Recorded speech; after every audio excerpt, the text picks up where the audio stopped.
오늘 법원 앞에는 박근혜 전 대통령 지지자들도 재결집했습니다. 영상으로 한번 만나보실까요? 국선 변호사 역사의 죄인이 되지 마시오. 국선 변호사들 역사의 죄인이 되지 마시오. 목숨을 내놓고 하세요. 나라를 살리는데 얼른 생각해 하지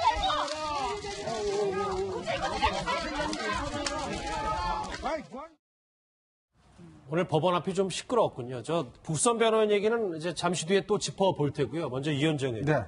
오늘 박 전 대통령도 또 건강상 이유로 재판에 나오지 않았습니다. 네, 일단 지난번에 이제 구속영장이 재발부가 됐지 않습니까? 그래서 구속기간이 연장이 되면서 그때 당시에 이제 그 유영하 변호인 등 변호인들이 다 이 반발에 사퇴를 했고 박근혜 전 대통령도 이제 재판에 참여할 수 없다라고 이제 본인이 밝혔죠. 그리고 최근에 그 서울 성모병원에 가서 이제 건강 진단을 했습니다. 이게 허리 디스크 증상이 있다라는 이제 재판 그 병원 측의 진단 결과를 받았는데 일단 오늘 이제 여러 가지 건강상의 사유로 해서 일단 그 재판에 참석할 수 없다라는 이유로 이제 팩스를 통해서 서울구초 측에서 이제 법원에다 이제 이 자신의 의사를 밝혔거든요. 아, 팩스로요? 네. 그런 일단 현재로서는 이제 건강상의 이유를 들었지만 사실상은 이제 지난번과 마찬가지로 이제 재판 보이콧을 계속 이어가고 있는 것 같습니다. 일단 뭐 법원은 이런 그 건강상 이유를 일단 받아줄 수 없다라고 인정을 해서 아마 내일 다시 재판을 지금 여는 계획인 것으로 알려지고 있습니다. 예, 뭐 박 변호사님 사실 네. 일반적으로 피고인이 재판에 출석하지 않는 경우는 흔하지 않은데 재판부나 구치소에서 좀 강제력을 행사해서 이렇게 피고인을 인지하는 경우는 없는 건가요? 가능성은 있습니다. 피고인은 재판의 요소입니다. 검사, 피고인, 변호인들이 꼭 있어야지만이 재판이 열릴 수 있고 피고인은 출석하는 게 의무인데 그 의무를 지금 정당한 이유 없이 이행하지 않고 있기 때문에 구인영장 같은 걸 하면 되는데 사실은 박근혜 전 대통령은 구인영장 집행이 필요가 없을 정도로 구치소에 있는 상황이에요. 그럼에도 불구하고 지금 안 나오기 때문에 구인영장을 집행하기보다는 아마 내일까지 만약 내일 또 안 나온다 그러면 없는 상태의 재판입니다. 정당한 이유 없이 끝까지 출석하지 않으면 골석 재판. 피고인이 없는 상태에서 재판을 하지 않을까 이렇게 예상이 됩니다. 그러면 네. 그 골석 재판이면 박 전 대통령한테 불이익이 온다고 저희가 봐야 되는지요? 글쎄요, 골석 재판을 한다 하더라도 이제껏 박 전 대통령의 어떤 재판 태도를 봤을 때는 재판에 와서 어떠한 말을 한 적 사실 없습니다. 그리고 재판을 실제로 수행했던 사람은 뭐 유영하 변호사든 변호인단이었고요. 지금도 5명의 국선 변호사가 선정이 돼 있기 때문에 그 이전의 재판에 비해서 없다 해가지고 상당히 불리해 주지는 않고 다만 그대로 갈 거로 생각이 드는데 본인이 피고인으로서 재판에 임해야지만 이 재판 어떻게 진행될지 알 수가 있는데 예. 그 부분은 조금 불리할 수가 있다 생각이 듭니다. 그런데 오늘 언론의 가장 큰 관심은 이 공개된 국선 변호인 5명의 면모였습니다. 누가 누구인지 영상으로 한번 만나보시죠. 접견은 계속 앞으로도 요청하실 예정이세요? 진행 상황이라든가 그런 것들은 저희가 계속 말씀을 드릴 겁니다. 저희는 그 변론 준비는 이미 다 해왔습니다. 뭐 설득을 하러 다시 구치소에 방문하시거나 이런 계획이 있거든요. 저희가 일방적으로 찾아가는 것은 좀 너무 게으르잖아요. 그래도 어쨌든 접견은 하시고 소통이 있으셔야 되잖아요. 지금까지 수사기록이라든가 받은 그 진술 내용이라든가 그리고 종전 변호인들의 변론 내용이라든가 이런 것들을 흐트러지지 않는 범위에서 최선을 다할 겁니다. 어렵진 않으셨어요? 지금 어떠세요? 변론 준비하는 데는? 어제도 일요일도 나와서 다 봤습니다. 저희가 5명이 파트를 나눠가지고 좀 하고 있습니다. 저분이 오늘 국선 변호사 5명 중에 가장 연장자인 조현건 변호사였습니다. 예, 뭐 박 변호사님 네. 보신 대로 사실 경력들도 굉장히 다양하고 나이대들도 다양한 것 같은데 이 5분 벌써부터 이렇게 언론의 관심을 받고 있어요. 앞으로도 만만치 않을 것 같아요. 그렇죠. 이 공통점은 이분들이 이제 사선 변호사가 아니고요. 서울중앙지법에 소속돼 있는 국선 변호인단입니다. 국선 변호사들이에요. 30여 명 중에 5명을 선정한 걸로 보이고요. 저희같이 이제 일반 변호사들도 국선 변호인을 할 수가 있는데 예. 그런 사람은 선정하지 않은 걸로 보입니다. 급여도 맞지 않을 것 같고 이 사람들은 600만 원 정도의 이제 급여를 받고 있는데 한 달에요? 그렇죠. 근데 이 사건 때문에 조금 일을 차질이 또 생길 수 있기 때문에 아마 추가 비용이 지급될 가능성도 있다고 생각이 좀 들고요. 5명 다 그중에 1명 정도는 직접 지원했다 하지만 나머지 여성 변호사 2분하고 지금 나왔던 조현건 변호사 같은 경우는 아마 그 경력이나 봤을 때 재판부에서 지정한 걸로 보입니다. 이 사람이 하면 잘할 수 있을 것이다. 그래서 나이가 좀 많은 31년 차 변호사도 있고요. 또 여성 변호사 둘이는 접견 같은 것이 하기 편하기 때문에 그런 것들을 고려해서 5명을 선정한 것으로 보입니다. 그런데 지금 저 5명의 면면도 나오는데 판사, 검사 출신이 하나도 없습니다. 원래 좀 그렇습니다. 국선 변호사는 이제 어떻게 보면 직업적 그런 게 있습니다.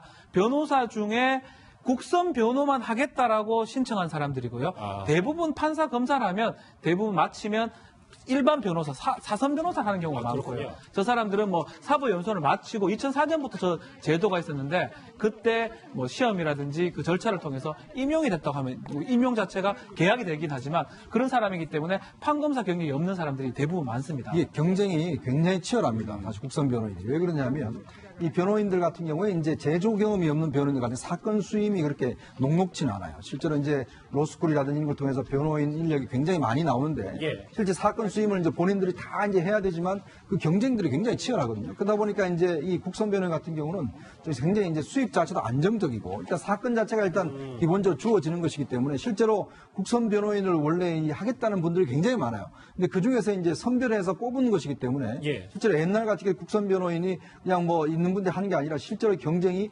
상당히 치열한 가운데서 이제 국선 변호인을 선임하게 됩니다. 예. 이현정 의원님 그런 가운데 이제 5분이 선정이 된 건데 많은 분들이 궁금해하시는 게 혹시 이분들 중에 박 전 대통령과 인연이 있는 분은 있나 뭐 이런 궁금증 있으신 분들이 있더라고요. 글쎄 이제 그 중에서 보면 박승길 변호사가 이제 아마 서강대학교를 나왔어요. 그래서 아마 이제 뭐 학교와 이제 연결되는 분 같은데 나머지는 어떤 그 뭐 특히 학교만 갔다 뿐이지 실제로 뭐 개인적인 인연이 있는 것은 없는 것 같습니다. 특히 지난번에 국선 변호인을 통해서 이제 모집을 할 때 1명 정도가 자원했다고 하는데 예. 지금 이제 알려진 사실로는 그냥 5명이 다 일단 법원에 선정했다고 하거든요. 예. 그렇다고 본다면 지금 뭐 특별히 박 전 대통령과 개인적 인연이나 뭐 이런 거 있는 것보다는 아마 이제 재판부에서 경력, 그 다음에 남녀 성별, 왜냐하면 특히 이제 박 전 대통령이 여성인이기 때문에 그렇죠. 그런 것들을 다 이제 그 고려를 해서 실제 이제 31년에서 6년 차까지 아주 다양하게 또 했고 또 각 분야별로 뭐 형사라든지 뭐 이런 각 분야별로 해서 좀 전문가들을 해서 그렇게 일단 구성을 한 것 같습니다. 일단 국선 변호인 5명의 면면을 보니까 박 전 대통령과 직접적인 인연은 아직까지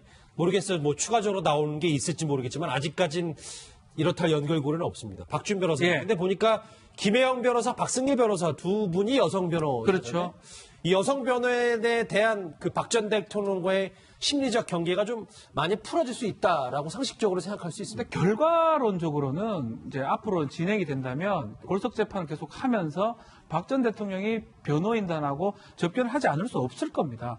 더더군다나 박 전 대통령의 유일한 그 사회하고 창구가 변호인이거든요. 그래서 유영하 변호사가 지금 이제 접견을 못 한다면 누구든지 변호인하고 접견을 할 건데 한다면 이 두 변호사 중에 1명 아니면 두 변호사 같이 가는 경우도 있습니다. 같이 접견이 가능하기 때문에 한다면 이 여성 변호사들이 아마 그 역할을 할 가능성이 있지 않을까 생각이 들고요. 어차피 이제 남성보다는 여성이 이제 여성 피고인 접견하는 게 좀 더 편한 측면도 있고 뭐 그렇기 때문에 서울중앙지법이 재판부 22부에서도 이 두 여성 변호사를 선정한 것으로 보이고 그 만약에 이제 접견을 한다 그러면 이 두 변호사가 그 역할을 할 것으로 지금 보입니다. 그런데 저 국선 변호인 중에 1명인 강철구 변호사가 이런 얘기를 했어요. 한번 같이 보시죠. 오늘 국선 변호사인에 대한 관심이 매우 뜨겁기 때문에 그들의 한마디도 좀 더 귀 기울일 필요가 있는데 귀 기울인단 말은 저기도 했었군요. 국선이 맞는 사건은 시시콜콜하거나 극악무도하거나 둘 중 하나다. 모두 손가락질 받는 범죄자라도 뭐 자신의 말에 누군가 귀 기울여주길 바란다. 저 말은 어떻게 받아들여야 될까요? 일단 이제 우리나라 재판이 보면 변호인 강제주의라는 게 있습니다. 그러니까 변호사를 반드시 임명해야 되는 것이 있거든요. 근데 이제 문제는 일반적으로 이제 내가 뭐 돈이 있으면 괜찮지만 예를 들어서 돈이 없을 경우에 변호인을 갖다 임명할 수가 없죠. 그러면 이제 혼자서 이제 변호를 해야 되는데 그러기 위해서 이제 국선 변호인이라는 제도가 이제 있는 겁니다. 그래서 항상 우리가 법에서 그 피고인이 정말 극악무도한 사람, 예를 들어서 뭐 정말 연쇄살인범 같은 경우는 일반 변호인들이 맡기를 굉장히 꺼려하지 않겠습니까? 만약 그게 자신의 어떤 경력에 누가 되고 또 뭐 연쇄살인범을 이제 변호했다는 그 자체가 상당히 문제가 되기 때문에 예. 이제 그런 것 같은 경우도 국선 변호인이 직접 이제 가서 실제로 모든 사람은 사실 변호를 받을 권리가 있는 것이거든요. 예. 그래서 국선 변호인이 반드시 필요하기 때문에 이제 국선 변호인 제도를 두고 있는 것이고 그래서 아마 이번에 이제 임명된 분들 같은 경우도 일단 박근혜 전 대통령이 이제 그 혐의나 이런 내용을 보면 반드시 변호사가 있어야 재판이 진행되는 것이기 때문에 일단 원래는 한 명만 임명되는 겁니다. 이렇게 사실은 저도 처음 보거든요. 국선변호 이렇게 많이 임명되는 사건이. 그렇죠. 예. 이번 사건 같은 경우는 워낙 특징적인 사건이기 때문에 이제 국선변호인이 5명 임명되고 또 사무실도 주고 특별한 혜택도 주는 것이지 일반적인 사건은 대부분 다 한 명이 해서 이제 절차라든지 이런 걸 밟게 되어 있습니다. 예. 예, 박 변호사님 네. 그런데 뭐 말씀처럼 일단 변호인단은 꾸려졌는데 정작 피고인을 만나지 못하고 있는 상황이란 말이에요. 그런데 3일, 13일, 20일 이렇게 3번에 걸쳐서 접견을 신청하는 서신을 보냈는데 네. 박 전 대통령이 지금 거부를 하고 있는 상태예요. 정상적인 재판이 가능할까 이런 생각이 드는데요. 그렇습니다. 이제 접견을 이제 박 전 대통령이 보지 않기 때문에 이메일로 접견 신청이 가능합니다. 이메일로 교정 공부에 신청을 했고 그렇지만 이제 박 전 대통령은 보지 않겠다라고 얘기를 했기 때문에 결국은 접견을 못한 상황으로 지금 보입니다. 다만 이 사건 자체는 접견을 하지 않는다 하더라도 이제껏 좀 변론이 많이 성숙이 돼 있고 다른 사건들이 있기 때문에 이 변호인단이 어떤 재판 전략을 짜느냐가 중요할 것 같습니다. 이전 변론을 참조해서 그 뜻을 따르겠다고 하긴 했지만 그렇게 따랐을 때는 피고인한테 불리할 수 있다면 전면적으로 수정도 가능한 거예요. 그 수정이라는 거는 혐의 사실 일부를 인정하고 양형을 다투는 부분들로 바꿀 수도 있고요. 그러려면 가급적이면 이제 변호인하고 피고인이 박 전 대통령하고 접견이 좀 돼야 되는데 끝까지 조금 설득하는 과정을 거칠 거로 좀 보이고요. 박 전 대통령의 이제 의사가 가장 중요하지 않을까 이렇게 보입니다. 근데 말씀하셨던 것처럼 아까 조현건 변호사는 일방적으로 찾아가는 건 결례다라고 취재진 앞에서 얘기를 했고 박 전 대통령은 무려 3차례나 접견을 거부했으면 네. 앞으로 만날 일이 가능성이 거의 없다고 봐야 되는 거 아닙니까? 근데 사실은 안 본다고 하면 볼 수는 없습니다. 그리고 대부분 이제 뭐 변호인이 접견 신청을 하면 대부분 피고인들이 나오기 좋게 하기 때문에 나와서 보는 경우가 많은데 근데 이것도 사실은 사람이 하기 나름일 거라고 생각이 들어요. 5명의 변호사, 특히 대표적인 나이가 많은 조현건 변호사가 아마 메일을 보내고 하는 것 같은데 좀 정성을 다해서 하고 어떻게 변론을 하겠다라고 설득을 해야죠. 이거는 뭐 안 나오면 안 되는 거기 때문에 예. 설득을 좀 해서 박 전 대통령의 마음을 좀 돌려가지고 재판을 정상적으로 해가지고 결론을 이끌어내야 되거든요. 그래서 그런 부분들은 저 5분의 변호사 역할이 변론도 중요하지만 박 전 대통령을 언제 만나느냐, 만날 수 있느냐, 접견할 수 있느냐 이 부분이 가장 중요한 역할 중에 하나가 아닐까 생각도 듭니다. 자, 유일한 통신 수단이 사실은 이제 503호, 이제 박근혜 이렇게 해서 이 메일을 보냅니다. 그러면 그 서울구치소에서 그 메일을 뽑아서 박 전 대 전달해 주게 됩니다. 이게 과정이 그렇죠. 복잡하네요. 그렇게 해서 지금까지의 이제 의사소통은 그런 방법 외에는 사실 없습니다. 예. 알겠습니다. 일단 드디어 모습을 드러낸 박근혜 전 대통령의 국선 변호인 5명의 얘기를 해봤고요. 국정농단 관련된 또 한 명의 주인공, 또 다른 얘기를 하나 짚어봐야 될 것 같습니다. 바로 정유라 씨 얘기인데요. 김복준 교수님. 이 괴한이 취입했다는 사건은 지말 사이에 가장 뜨거운 뉴스인데 지금 정유라 씨와 그리고 그 같이 있었던 마필관의 상태는 어떤 겁니까? 어제 아마 밤 12시 거의 될 때까지 정유라 씨가 그 마필관리사 이모 씨 그 뭐 수술 경과라든지 병에 이제 뭐 병원에서 아마 계속 있다가 귀가한 걸로 보여지는데요. 화면에도 나오네요. 예, 그런 걸로 보여지는데 뭐 최초에는 이 범인이 현장에서 경찰에 의해서 검거된 다음에 본인이 마치 정유라 측과 무슨 금전적인 거래가 있는데 못 받은 것처럼 얘기를 했었어요. 그런데 경찰이 조사를 하는 과정에서 애초부터 한 일주일 전부터 그 현장을 답사하는 등 정유라의 집에 현금이 많을 거라고 판단하고 강도 행각을 벌이고자 목적했던 거 계획적인 범죄로 현재는 밝혀져 있습니다. 예. 예, 김 교수님 사실 뭐 정유라 씨도 20대 초반 여성이고 괴한을 맞닥뜨렸을 때 굉장히 놀랐을 것 같은데 현재 예. 경찰에 신변 보호를 요청했다 뭐 이런 얘기가 있어요. 이제 지금 아마 경찰에 이제 그 신변 보호를 요청했는데 정유라 씨 입장에서는 두 가지일 거예요.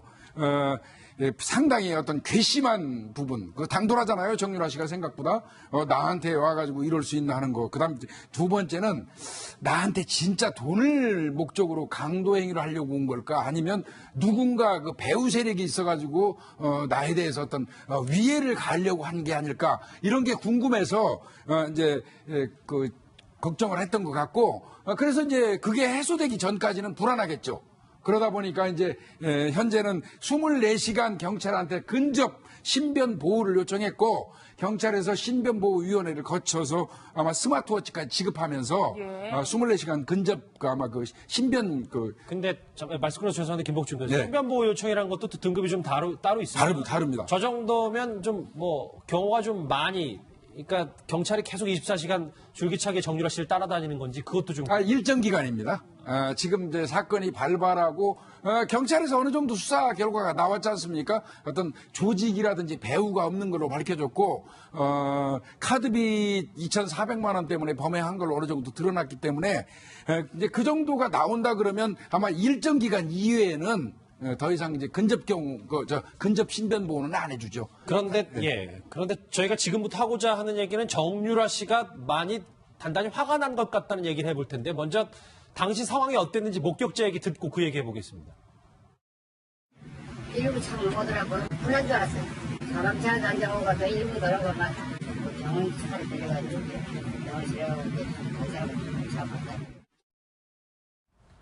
자, 일단 어제도 저렇게 병원에서 정유라 씨가 이 마필관리사의 이 몸 상태를 계속 유심히 관찰하면서 걱정 어린 눈빛을 쳐다봤어요. 근데 박준 변호사님. 네. 정유라 씨가 저희 채널A 어제 단독 보도에 따르면 네. 전원입니다만 법정에서 그 피의자가 무슨 말을 하는지 똑똑히 지켜보게 돼 이런 말을 했어요. 대단한 것 같습니다. 사실은 강도의 피해자입니다. 뭐 강도 내지 강력범의 피해자가 영장실질심사 과정에서 피의자, 피고인의 어떤 모습을 보는 게 쉽지가 않습니다. 그렇죠. 실제 영장실질심사 말고 재판 중에도 거의 나오지 않고요. 나왔다 하더라도 비공개가 하는 경우가 많은데 그만큼 정유라의 어떤 배심이라고 할까요? 그런 게 좀 느껴지는 대목이고 이런 측면이 있는 것 같아요. 정유라가 봤을 때는 이게 단순 강도가 아닌 어떤 정치적 목적이라든지 다른 상황이 있는 게 아닌가. 자신의 두 눈으로 좀 확인하고 싶었는 게 아닌가. 그래서 아마 영장실질심사에 직접 참여할 걸로 보이고 다만 이제 피해자가 이게 참여가 법원에서 해줄지는 또 모르겠는데 아마 본인이 원한다 그러면 뭐 해주지는 않을까 생각이 좀 듭니다. 네, 박 변호사님 당장 영장실질심사가 한 1시간 반 뒤죠. 3시쯤에 이제 열린다고 하는데 보통 말씀하신 대로 피해자의 경우에는 그 얼굴을 보기도 싫을 것 같은데 그렇죠. 가서 대면한다? 정말 대단한 것 같아요. 저도 뭐 이 영장실질심사를 자주 하고 하지만 그런 피해자가 나오는 경우는 본 적이 없습니다. 뭐 앞에도 그렇고 그만큼 좀 배심이라든지 배짱이 느껴지는 대목이고요.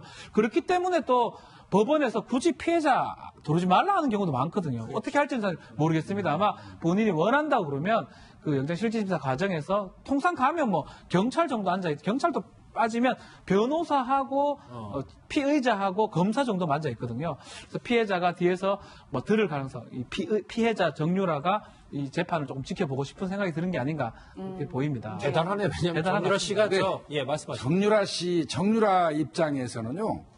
이제 배우로 처음에 생각을 한 것 같아요. 예. 근데 정유라가 생각하는 어떤 배우 조직은 양쪽이 다 될 수 있어요.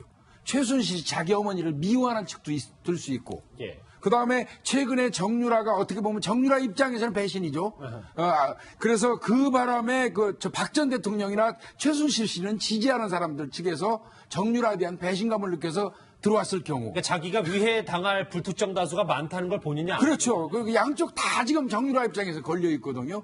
그러니까 그런 부분이 좀 이제 처음에 그렇게 예단한 것 같아요. 정유라가. 예. 그래서 지켜보겠다고 한 것 같은데 경찰에서 현재까지 좀 밝힌 거는 금품에 의한 금품 목적의 어떤 범행으로 봤기 때문에 정유라가 아마 영장실질심사에 안 나갈 수도 있을 것 같아요. 예.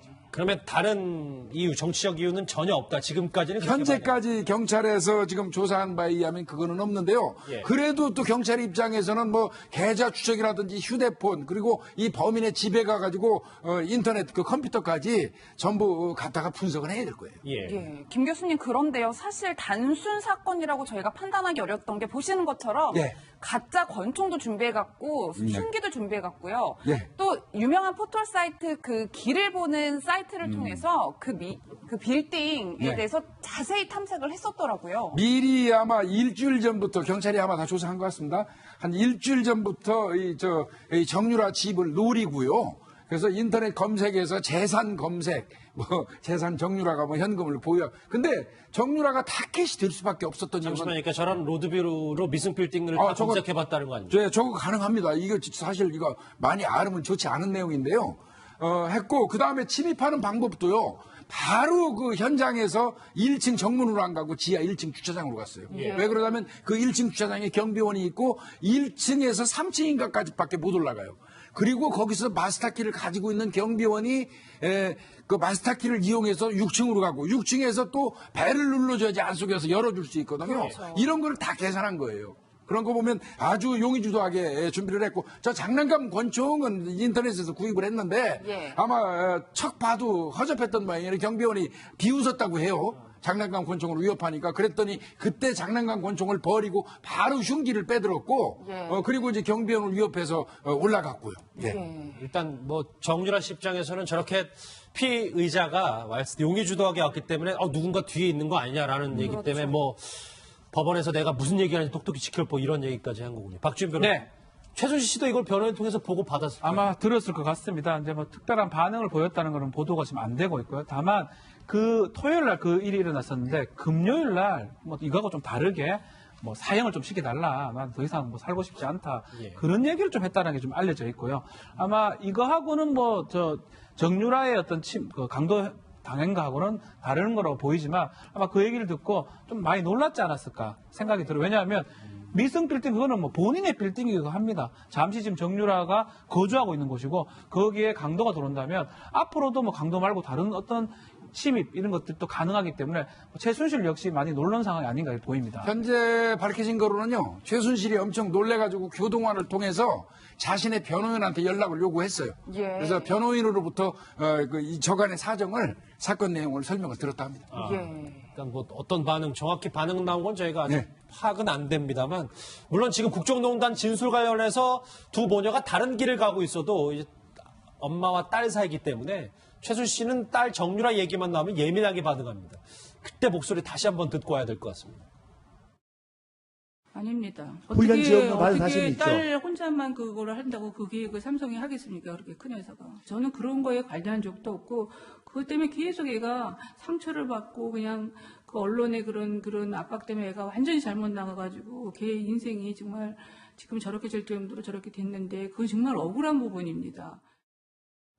예, 이현정 의원님, 일단 엄마 최순실로서는 딸이 안전하지 않을 수도 있다는 불안감도 있고요. 당장 내일부터 박 전 대통령은 걸석 재판으로 진행될 수도 있는데 앞으로 최순실 씨의 어떤 심경 변화, 뭐 저희가 예측해 볼 수 있을까요? 일단 지금 그 지난 금요일 상황을 보면 최순실 씨가 상당히 지금 멘탈 붕괴의 상황이 온 것 같아요. 예. 그 재판 도중에 막 큰 소리 치고 또 변호인이 도저히 그 어떤 컵을 할 수 없을 정도로 상당히 좀 정신적인 상태가 안 좋은 상태인데 또 이런 일까지 겪어보니까 사실은 그동안 보면 정유라에 대해서는 굉장히 미운 감정도 있지만 또 한편으로는 이제 또 본인의 자녀고 또 손주까지 있지 않습니까? 그렇죠. 그렇다 보니까 뭔가 또 연민의 정도 있고 이제 그런 이중적인 감정이었는데 이번 일이 생기다 보니까 이제 본격적인 위협이 이제 지금 대상이 되는 거 아니겠습니까? 예. 근데 그러다 보니까 상당히 아마 본인도 심리적으로 굉장히 동요를 많이 할 것 같아요. 그리고 지금 재판상으로 보자면 어차피 정유라의 증언 때문에 사실은 지금 최순실 본인도 그렇고 이주영 부회장도 그렇고 다들 지금 불리하게 작용하고 있는 거 아니겠습니까? 그런 면에서 볼 때는 최순실 씨가 상태가 더 안 좋아질 수도 있는 그런 상황을 가는 것이 아닌가라는 생각도 듭니다. 알겠습니다. 예. 신변보호 요청까지 한 정유라 씨. 왜요? 지금 어떠세요? 변론 준비하는 데는? 어제도 일요일도 나와서 다 봤습니다. 저희가 5명이 파트를 나눠가지고 좀 하고 있습니다. 저분이 오늘 국선 변호사 5명 중에 가장 연장자인 조현건 변호사였습니다. 예, 뭐 박 변호사님 네. 보신 대로 사실 경력들도 굉장히 다양하고 나이대들도 다양한 것 같은데 이 5분 벌써부터 이렇게 언론의 관심을 받고 있어요. 앞으로도 만만치 않을 것 같아요. 그렇죠. 이 공통점은 이분들이 이제 사선 변호사가 아니고요. 서울중앙지법에 소속돼 있는 국선 변호인단입니다. 국선 변호사들이에요. 30여 명 중에 5명을 선정한 걸로 보이고요. 저희같이 이제 일반 변호사들도 국선 변호인을 할 수가 있는데 예. 그런 사람은 선정하지 않은 걸로 보입니다. 급여도 맞지 않을 것 같고 이 사람들은 600만 원 정도의 이제 급여를 받고 있는데 한 달에요? 그렇죠. 근데 이 사건 때문에 조금 일을 차질 또 생길 수 있기 때문에 아마 추가 비용이 지급될 가능성도 있다고 생각이 좀 들고요. 5명 다 그중에 1명 정도는 직접 지원했다 하지만 나머지 여성 변호사 2분하고 지금 나왔던 조현건 변호사 같은 경우는 아마 그 경력이나 봤을 때 재판부에서 지정한 걸로 보입니다. 이 사람이 하면 잘할 수 있을 것이다. 그래서 나이가 좀 많은 31년 차 변호사도 있고요. 또 여성 변호사 둘이는 접견 같은 것이 하기 편하기 때문에 그런 것들을 고려해서 5명을 선정한 것으로 보입니다. 그런데 지금 저 5명의 면면도 나오는데 판사, 검사 출신이 하나도 없습니다. 원래 좀 그렇습니다. 국선 변호사는 이제 어떻게 보면 직업적 그런 게 있습니다. 변호사 중에 국선 변호만 하겠다라고 신청한 사람들이고요. 대부분 판사 검사라면 대부분 마치면 일반 변호사, 사선 변호사 하는 경우가 많고요. 그렇군요. 저 사람들은 뭐 사법 연수원을 마치고 2004년부터 저 제도가 있었는데 그때 뭐 시험이라든지 오늘 법원 앞에는 박근혜 전 대통령 지지자들도 재결집했습니다. 영상으로 한번 만나보실까요? 국선 변호사 역사의 죄인이 되지 마시오. 국선 변호사들 역사의 죄인이 되지 마시오. 목숨을 내놓고 하세요. 나라를 살리는데 얼른 사람들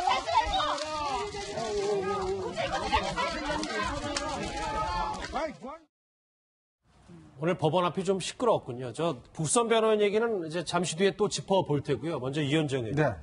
오늘 박 전 대통령도 또 건강상 이유로 재판에 나오지 않았습니다. 네, 일단 지난번에 이제 구속영장이 재발부가 됐지 않습니까? 그래서 구속기간이 연장이 되면서 그때 당시에 이제 그 유영하 변호인 등 변호인들이 다 이 반발에 사퇴를 했고 박근혜 전 대통령도 이제 재판에 참여할 수 없다라고 이제 본인이 밝혔죠. 그리고 최근에 그 서울 성모병원에 가서 이제 건강 진단을 했습니다. 이게 허리 디스크 증상이 있다라는 이제 재판 그 병원 측의 진단 결과를 받았는데 일단 오늘 이제 여러 가지 건강상의 사유로 해서 일단 그 재판에 참석할 수 없다라는 이유로 이제 팩스를 통해서 서울구초 측에서 이제 법원에다 이제 이 자신의 의사를 밝혔거든요. 아, 팩스로요? 네. 그런 일단 뭐 현재로서는 이제 건강상의 이유를 들었지만 사실상은 이제 지난번과 마찬가지로 이제 재판 보이콧을 계속 이어가고 있는 것 같습니다. 일단 뭐 법원은 이런 그 건강상의 이유를 일단 받아줄 수 없다라고 인정을 해서 아마 내일 다시 재판을 지금 여는 계획인 것으로 알려지고 있습니다. 예, 뭐 박 변호사님 사실 네. 일반적으로 피고인이 재판에 출석하지 않는 경우는 흔하지 않은데 재판부나 구치소에서 좀 강제력을 행사해서 이렇게 피고인을 인지하는 경우는 없는 건가요? 가능성은 있습니다. 피고인은 재판의 요소입니다. 검사, 피고인, 변호인들이 꼭 있어야지만이 재판이 열릴 수 있고 피고인은 출석하는 게 의무인데 그 의무를 지금 정당한 이유 없이 이행하지 않고 있기 때문에 구인영장 같은 걸 하면 되는데 사실은 박근혜 전 대통령은 구인영장 집행이 필요가 없을 정도로 구치소에 있는 상황이에요. 그럼에도 불구하고 지금 안 나오기 때문에 구인영장을 집행하기보다는 아마 내일까지 만약 내일 또 안 나온다 그러면 없는 상태의 재판입니다. 정당한 이유 없이 끝까지 출석하지 않으면 골석 재판. 피고인이 없는 상태에서 재판을 하지 않을까 이렇게 예상이 됩니다. 그러면 네. 그 골석 재판이면 박 전 대통령한테 불이익이 온다고 저희가 봐야 되는지요? 글쎄요, 골석 재판을 한다 하더라도 이제껏 박 전 대통령의 어떤 재판 태도를 봤을 때는 재판에 와서 어떠한 말을 한 적도 사실 없습니다. 그리고 재판을 실제로 수행했던 사람은 뭐 유영하 변호사든 변호인단이었고요. 지금도 5명의 국선 변호사가 선정이 돼 있기 때문에 그 이전의 재판에 비해서 없다 해가지고 상당히 불리해 주지는 않고 다만 그대로 갈 거로 생각이 드는데 본인이 피고인으로서 재판에 임해야지만 이 재판 어떻게 진행될지 알 수가 있는데 예. 그 부분은 조금 불리할 수가 있다 생각이 듭니다. 그런데 오늘 언론의 가장 큰 관심은 이 공개된 국선 변호인 5명의 면모였습니다. 누가 누구인지 영상으로 한번 만나보시죠. 접견은 계속 앞으로도 요청하실 예정이세요? 진행 상황이라든가 그런 것들은 저희가 계속 말씀을 드릴 겁니다. 저희는 그 변론 준비는 이미 다 해왔습니다. 뭐 설득을 하면 다시 구치소에 방문하시거나 이런 계획이 좀 없나요? 저희가 일방적으로 찾아가는 것은 좀 너무 결례잖아요. 그래도 어쨌든 접견은 하시고 소득이 있으셔야 되잖아요. 지금까지 수사기록이라든가 받은 그 진술 내용이라든가 그리고 종전 변호인들의 변론 내용이라든가 이런 것들을 흐트러지지 않는 범위에서 최선을 다할 겁니다. 어렵진 않으셨어요? 절차를 통해서 임용이 됐다고 하면 임용 자체가 계약이 되긴 하지만 그런 사람이기 때문에 판검사 경력이 없는 사람들이 대부분 많습니다. 이게 경쟁이 굉장히 치열합니다. 사실 국선 변호인이. 왜 그러냐면 이 변호인들 같은 경우에 이제 제조 경험이 없는 변호인들 같은 사건 수임이 그렇게 녹록지는 않아요. 실제로 이제 로스쿨이라든지 이런 걸 통해서 변호인 인력이 굉장히 많이 나오는데 예. 실제 사건 수임을 이제 본인들이 다 이제 해야 되지만 그 경쟁들이 굉장히 치열하거든요. 그러다 보니까 이제 이 국선 변호인 같은 경우는 굉장히 이제 수입 자체도 안정적이고 일단 사건 자체가 일단 기본적으로 주어지는 것이기 때문에 실제로 국선 변호인을 원래 하겠다는 분들이 굉장히 많아요. 근데 그 중에서 이제 선별해서 뽑은 것이기 때문에 예. 실제로 옛날 같이 국선 변호인이 그냥 뭐 있는 분들 하는 게 아니라 실제로 경쟁이 상당히 치열한 가운데서 이제 국선 변호인을 선임하게 됩니다. 예. 예, 이현정 의원님 그런 가운데 이제 5분이 선정이 된 건데 많은 분들이 궁금해하시는 게 혹시 이분들 중에 박 전 대통령과 인연이 있는 분은 있나? 뭐 이런 궁금증 있으신 분들이 있더라고요. 글쎄 이제 그 중에서 보면 박승길 변호사가 이제 아마 서강대학교를 나왔어요. 그래서 아마 이제 뭐 학교와 이제 연결되는 분 같은데 나머지는 어떤 그 뭐 특히 학교만 갔다 뿐이지 실제로 뭐 개인적인 인연이 있는 것은 없는 것 같습니다. 특히 지난번에 국선 변호인을 통해서 이제 모집을 할 때 한 명 정도가 자원했다고 하는데 예. 지금 이제 알려진 사실로는 그냥 5명이 다 일단 법원에 선정했다고 하거든요. 예. 그렇다고 본다면 지금 뭐 특별히 박 전 대통령과 개인적 인연이나 뭐 이런 거 있는 것보다는 아마 이제 재판부에서 경력, 그다음에 남녀 성별, 왜냐하면 특히 이제 박 전 대통령이 여성인이기 때문에 그렇죠. 그런 것들을 다 이제 그 고려를 해서 실제 이제 31년에서 6년 차까지 아주 다양하게 또 했고 또 각 분야별로 뭐 형사라든지 뭐 이런 각 분야별로 해서 좀 전문가들을 해서 그렇게 일단 구성을 한 것 같습니다. 일단 국선 변호인 5명의 면면을 보니까 박 전 대통령과 직접적인 인연은 아직까지 모르겠어요. 뭐 추가적으로 나오는 게 있을지 모르겠지만 아직까진 이렇다 할 연결고리는 없습니다. 박준 변호사. 예. 근데 보니까 김혜영 변호사, 박승길 변호사 두 분이 여성 변호. 그렇죠. 이 여성 변호인에 대한 그 박 전 대통령과의 심리적 경계가 좀 많이 풀어질 수 있다라고 상식적으로 생각할 수 있습니다. 결과론적으로는 이제 앞으로 진행이 된다면 골석 재판을 계속 하면서 박 전 대통령이 변호인단하고 접견을 하지 않을 수 없을 겁니다. 더더군다나 박 전 대통령의 유일한 그 사회하고 창구가 변호인이거든요.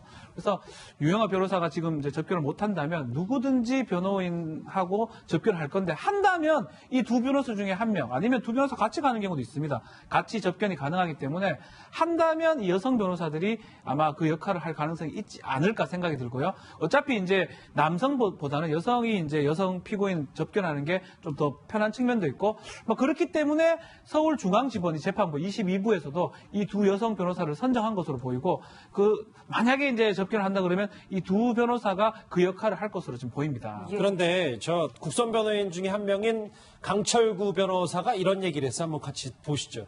오늘 국선 변호사인에 대한 관심이 매우 뜨겁기 때문에 그들의 한마디도 좀 더 귀 기울일 필요가 있는데 귀 기울인단 말은 저기도 했었군요. 국선이 맞는 사건은 시시콜콜하거나 극악무도하거나 둘 중 하나다. 모두 손가락질 받는 범죄자라도 뭐 자신의 말에 누군가 귀 기울여주길 바란다.